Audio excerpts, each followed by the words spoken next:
அனைவருக்கும் வணக்கம். நாம் இப்போ பார்க்கக்கூடிய டாபிக் என்னென்னா ரேஷியோ அண்டு ப்ரப்போர்ஷன். சரிங்களா?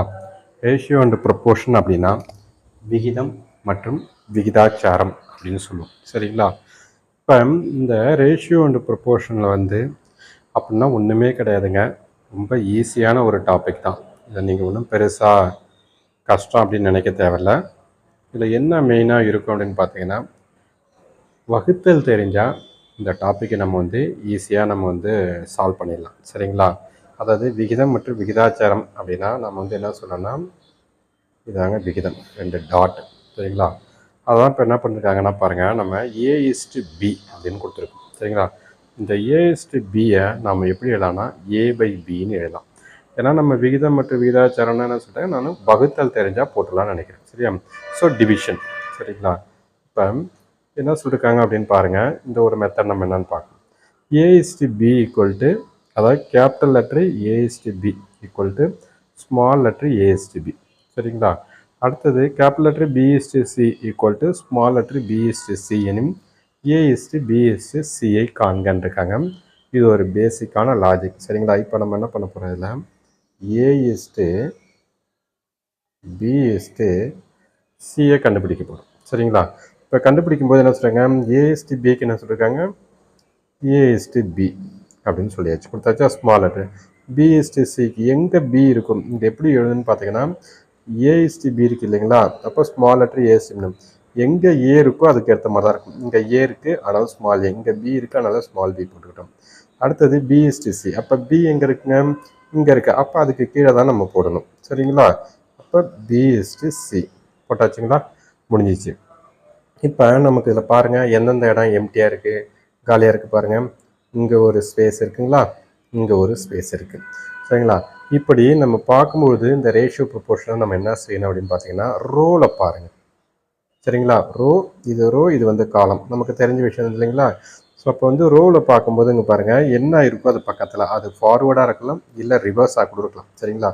இப்போ பாருங்கள், A/B பக்கத்தில் என்ன இருக்குது, சியில் எம்டியாக இருக்குது. அப்போ என்ன இருக்குது, பக்கத்தில் என்ன போட்டுக்கலாங்க, இது பக்கத்தில் என்ன இருக்குது, B இருக்குது இல்லைங்களா, இதை எடுத்து அப்படியே போட்டுக்கலாம். சரிங்களா? இது ஃபார்வர்டில் போயிடுச்சுன்னு வச்சுக்கோங்க. அடுத்தது பாருங்களா, இங்கே ஏவுக்கு நேரம் எம்டி இருக்குங்களா. ஸோ இப்போ இது ரோவில் பக்கத்தில் என்ன இருக்குதுன்னு பாருங்கள், இங்கே பிக்கு பக்கத்தில் இங்கே எம்டியாக இருக்கா. அப்போ இந்த ஏக்கு, இந்த எம்டிக்கு பக்கத்தில் எனக்கு B இருக்குது, அதை அப்படியே போட்டுக்கலாம். சரிங்களா? ஸோ இப்போ இந்த 2 இடத்த மட்டும்தான் நம்ம இந்த இடத்துல முக்கியமாக நாம் பார்த்துக்கணும். சரிங்களா? அப்படியே ரோவில் அடுக்கிக்கிட்டீங்க அப்படின்னா உங்களுக்கு இது ரொம்ப ஈஸியாகிடும். இப்போ கான்செப்ட் தெரிஞ்சுக்கிட்டிங்களா. இப்போ அடுத்தது நம்ம இதில் முக்கியமான அடுத்த கான்செப்ட்லாம் என்னென்னு பார்க்கணும்னு வச்சுக்க.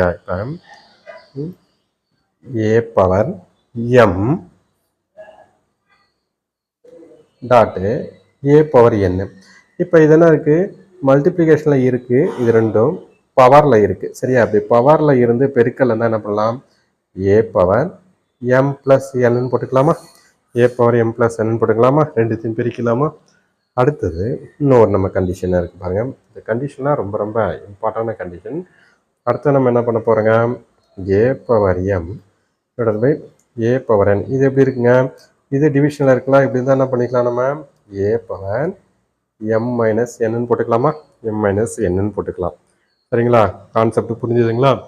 இதை நம்ம இது பண்ணிட்டா இப்போ நம்ம ஃபஸ்ட்டு கேள்வி நம்ம சால்வ் பண்ணலாம். ஓகே, இப்போ நம்ம மொதல் கொஸ்டினை பார்க்கலாங்களா. பாருங்கள், மொதல் கொஸ்டின் சொல்லியிருக்காங்க, அதாவது ஸ்மால் லெட்டராகவும் இருக்கலாம், கேபிட்டல் லெட்டராகவும் இருக்கலாங்க, எப்படி வேணாலும் கொஸ்டின் இருக்கும். அதுக்கேற்ற மாதிரி நம்ம எழுதிக்க வேண்டியதான். A/B = 5:9 இருக்குது. சரிங்களா? மற்றும் B எல்லாமே ஸ்மால் லெட்ரு, B/C = 4:7 எனில் A/B/Cயை காண்கன்னு சொல்லியிருக்காங்க. இப்போ நம்ம என்னங்க, ஸ்மால் லெட்டரை கொடுத்தனால நம்ம ஸ்மால் லெட்டர்லேயே எழுதிக்கலாம். A/B/Cயை தான் கண்டுபிடிக்க சொல்லணும். நமக்கு ஆல்ரெடி என்ன சொல்லியிருக்காங்க, A/Bயோட வேல்யூ நம்ம கொடுத்துருக்காங்களா. A/Bக்கு என்ன வேல்யூ, 5:9. சரிங்களா? அடுத்தது B/C என்ன வேல்யூ, Bக்கு 4. ஏன்னா நம்ம ஏன் இங்கே எழுதுகிறோம் அப்படின்னு தெரிஞ்சுக்கணும். ஏன்னா இங்கே பாருங்கள், B/C தான் இங்கே கொடுத்துருக்காங்க. அப்போ இங்கே B இருக்குது. அப்போ Bக்கு நேராக என்ன வேல்யூ இருக்கோ அதை நம்ம எழுதிக்கணும். அடுத்து Cக்கு நேராக என்ன வேல்யூ இருக்கணும். இப்போ 4:7. இப்போ பாருங்கள், இப்போ ரேஷியோவில் நமக்கு எம்டியாக இருக்கிற ஸ்பேஸ் எது, இந்த சிக்கு ஃபஸ்ட்டு ரோவில் சியில் எம்டி இருக்குது, செகண்ட் ரோவில் ஏவில் எம்டி இருக்குது. நான் உங்களுக்கு என்ன சொல்லியிருக்கேன், ரோவில் பார்க்கும்போது இங்கே சி பக்கத்தில் என்ன இருக்கோ அதை அப்படியே போட்டுக்கலாம். 9ங்களா? ஓகே. அடுத்து இங்கே பாருங்கள், இங்கே ரோவில் பார்க்கணும், மேலே இருக்கிறத போட்டுக்கூடாது, இங்கே பக்கத்தில் என்ன இருக்கோ அதை பார்த்துக்கணும். இங்கே என்ன இருக்குங்க, 4 இருக்குங்களா, இதை போட்டுக்கலாம். இதை போட்டுவிட்டு நீங்கள் என்ன பண்ணணும்னா, இங்கே இருக்குது பாருங்கள், இப்போ இதை ரெண்டுத்தையும் நீங்கள் என்ன பண்ணணும், மல்டிப்ளை பண்ணிக்கணும். இதை ரெண்டுத்தையும் மல்டிப்ளை பண்ணிக்கணும். இதை ரெண்டுத்தையும் நீங்கள் வந்து மல்டிப்ளை பண்ணிக்கணும், பெருக்கல் பண்ணிக்கணும். சரிங்களா? இப்போ 5 × 4 எவ்வளோங்க, 20. 5 × 4 20. 9 × 4 வந்து எவ்வளோங்க, 36. 9 × 4 36. 9 × 7 எவ்வளோங்க, 63. சரிங்களா? இதை நம்மளால் அடிக்க முடியுதான்னு பாருங்கள்.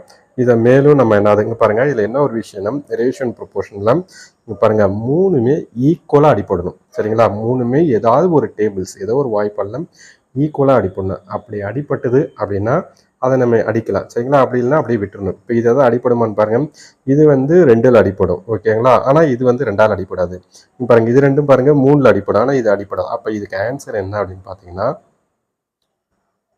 20:36:63 இதாங்க இதோட ஆன்சர். சரிங்களா? இதுதான் நமக்கு ஆன்சர்னு சொல்லியாச்சு.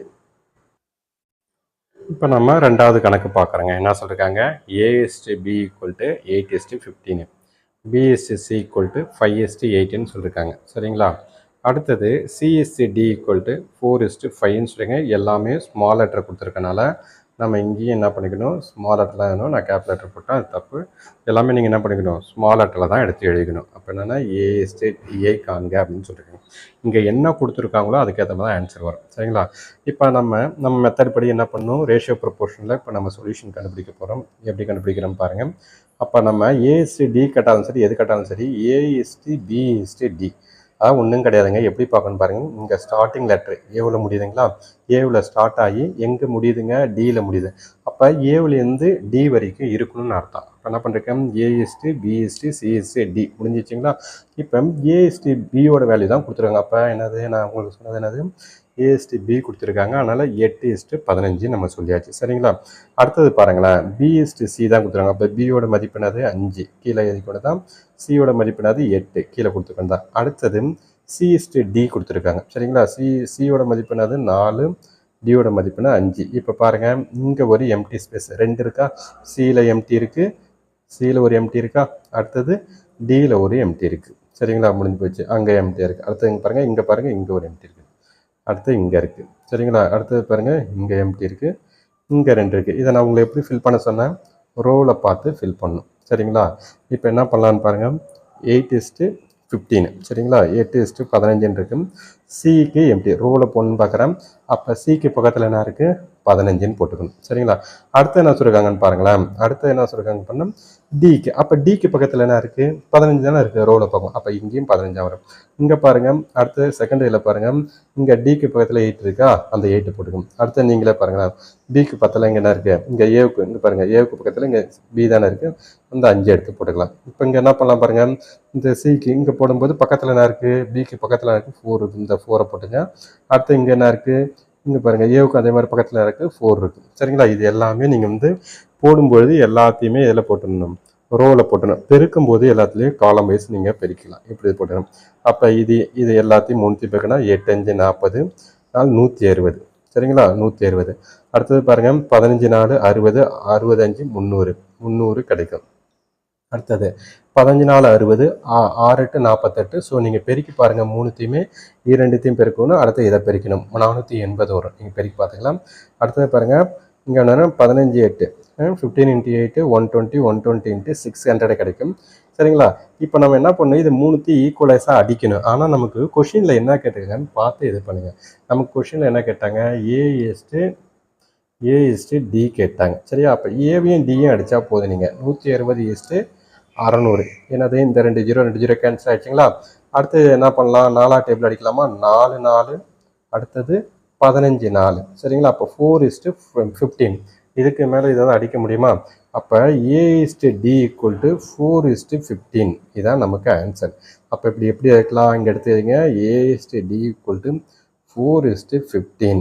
4:15ங்கிறது நம்ம இங்கே தெளிவான ஒரு ஆன்சராக நம்ம வந்து போட்டுட்டோம். சரிங்களா? நன்றி. நம்ம அடுத்தடுத்த மெத்தடை வந்து பார்த்து போட்டுக்கிட்டே இருக்கலாம். சரிங்களா?